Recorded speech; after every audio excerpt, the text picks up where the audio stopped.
Yadav from CBSE inter college Bahragaur Basti. प्यारे बच्चों, आज क्लास 11th का पोइट्री का सेकंड लेसन है जिसका नाम है द लेबरनम टॉप। लेबरनन एक छोटा सा वृक्ष है जिसकी हिंदी होती है अमलतास। वृक्ष छोटा होता है लेकिन उसकी टहनियाँ दूर तक फैली होती है। तथा द लेबरनन टॉप यानी अमलतास के वृक्ष की वो टॉप मतलब ऊंचाई। टेड हैगस की रचना है। Ted Hughes was a famous translator. Ted Hughes जो है एक प्रसिद्ध ट्रांसलेटर थे। ही वॉज बॉर्न ऑन 17 अगस्त 1930, जिनका जन्म 17 अगस्त 1930 में हुआ था। He would write children's book, जो बच्चों की कहानियाँ लिखते थे, किताबें लिखते थे। He was married to Sylvia Plath, जिसका विवाह सिल्वा प्लैथ से हुआ है। और ही डाइड ऑन 28 अक्टूबर 1998, जिनकी मृत्यु 28 अक्टूबर 1998 को हो गई।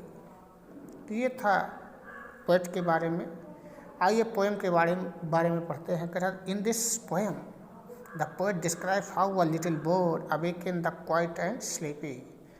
इस पोएम में कवि ये वर्णन करता है कि किस प्रकार से, यानी जिस प्रकार लिटिल बर्ड एक छोटी सी पक्षी जो है awaken the quiet and sleepy, कि किस तरह से जो है वो छोटी सी पक्षी अवेकन जागरूक रहते हैं, क्वाइट एंड स्लीपी शांत और sleepy. Laburnum tree top into thrilling experience. Laburnum अमलतास के वृक्ष की जो ऊंचाई है इनटू थ्रिलिंग एक्सपीरियंस, उसकी ऊंचाई को एक अलग रोचक अनुभव प्रदान करता है।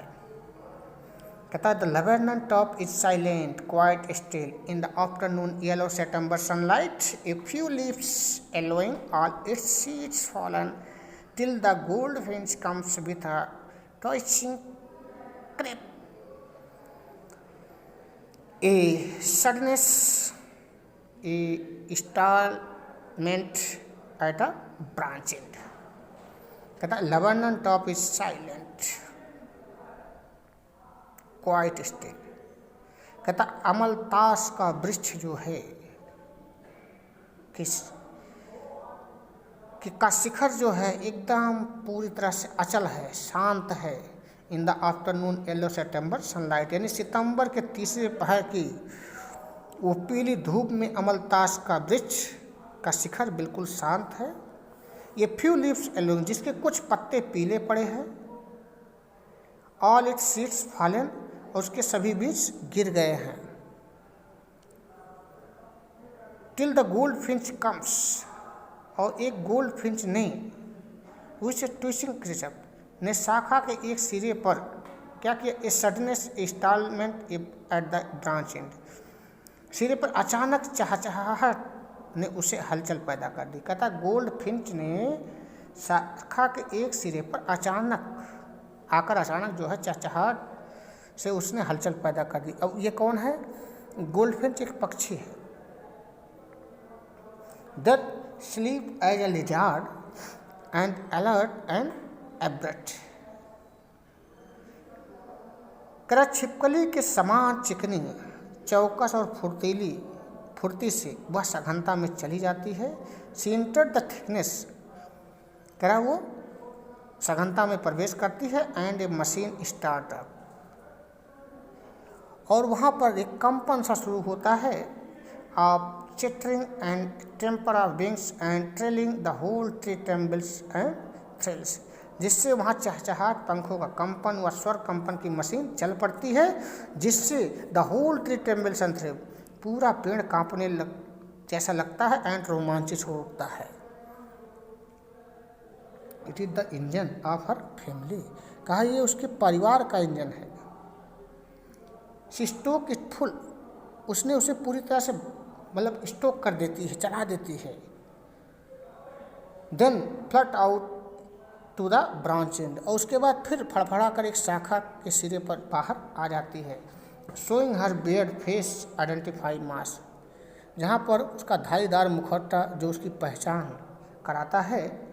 Then with eerie delicate whistling crepe whispering, फिर वह अलौकिक कोमल सीटी वाली चहचहाट।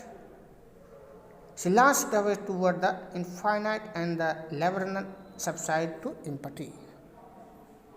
करा फुसफुसाहट के साथ वह दूर अनंत आकाश की ओर उड़ान भर लेती है तथा अमलतास का वृक्ष फिर से शांत और सुनसान हो जाता है। कहने का मतलब कि यहाँ पर जो है ये कवि ने ये बताया है प्यारे बच्चों कि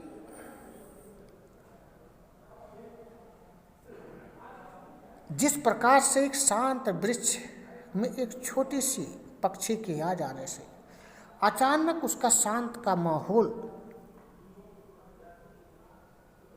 बाधित हो जाता है, उसी प्रकार से यह मानव जीवन है जिसमें अचानक समस्याएं आ जाती हैं, लेकिन हमें उन समस्याओं से घबराना नहीं चाहिए, ऊबना नहीं चाहिए, बल्कि उस वृक्ष की भांति उसका सामना करना चाहिए।